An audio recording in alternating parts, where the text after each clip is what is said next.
सो इस्लामाबाद के अंदर ईरान और अमेरिका की मीटिंग शुरू हो चुकी है, ठीक है। और ट्रंप ने एक ट्वीट किया है।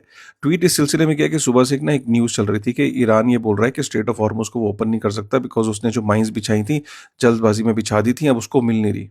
तो इसलिए वो अभी एकदम उसको खोल नहीं सकता, जिसको कहीं ना कहीं तिल मिला गया ट्रंप। तो उसने एक ट्वीट किया, ट्वीट को जरा सुनिए। इधर मीटिंग चल रही है साइड में और इधर डोनाल्ड ट्रंप वहाँ बैठा हुआ ट्वीट कर रहा है। वो बोल रहा है, फेक न्यूज़ मीडिया ने अपनी पूरी विश्वसनीयता खो दी है।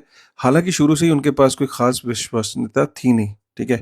अपने भारी भरकम ट्रंप डिरेंजमेंट सिंड्रोम, जिसे टीडीएस भी कहा जाता है, के कारण वे ये कहने में लगे हैं कि ईरान जीत रहा है, जबकि हकीकत में हर कोई जानता है कि ईरान हार रहा है और बुरी तरह हार रहा है।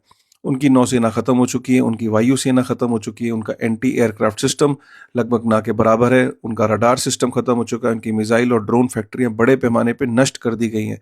साथ ही मिसाइल और ड्रोन भी सबसे महत्वपूर्ण बात यह है कि उनके लंबे समय से चले आ रहे नेता अब हमारे बीच में नहीं है। तो एक तरीके का सरकाज़म है ये।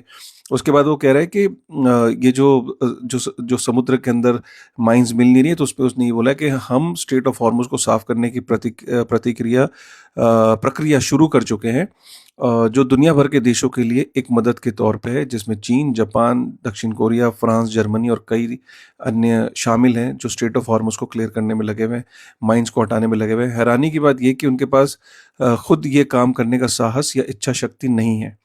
बहुत दिलचस्प बात यह भी है कि कई देशों के खाली तेल ले जाने वाले जहाज अब अमेरिका की ओर जा रहे हैं, और ताकि वहां से वो तेल भर सकें। इस मामले में आपका ध्यान देने के लिए धन्यवाद, Donald Trump. So basically Donald Trump दो तीन चीजें कह रहा है। एक, कि स्ट्रेट ऑफ हॉर्मुज को वो क्लियर कर रहे हैं और उनके साथ जापान, कोरिया, फ्रांस, जर्मनी और चीन भी हैं। और एक और चीज़ जो सिग्नल देना चाह रहा है कि अमेरिका की तरफ काफ़ी सारे खाली जहाज जा रहे हैं तेल लेने के लिए। तो अमेरिका नया डेस्टिनेशन बन रहा है। वो अपनी जनता को ये बताना चाह रहा है कि स्ट्रेट ऑफ हॉर्मुज अब चाहे ओपन रहे, क्लोज रहे, हार्डली मैटर्स, बिकॉज दुनिया अमेरिका की तरफ आ रही तेल लेने के लिए। अब यार, अमेरिका इतनी दूर है कि वहाँ से तेल लाने में और तेल के जो ड्यूरेशन है और जो कॉस्ट है, I don't know how many countries will be able to afford it. तो ये कई सुनी बातें हैं, लेकिन फिलहाल मीटिंग शुरू हो चुकी है। उस मीटिंग का जो भी आउटकम होगा वो मैं आपके सामने लेके आऊँगा। ऐसी ढेर सारी इन्फॉर्मेशन के लिए मुझे फॉलो कर लीजिए।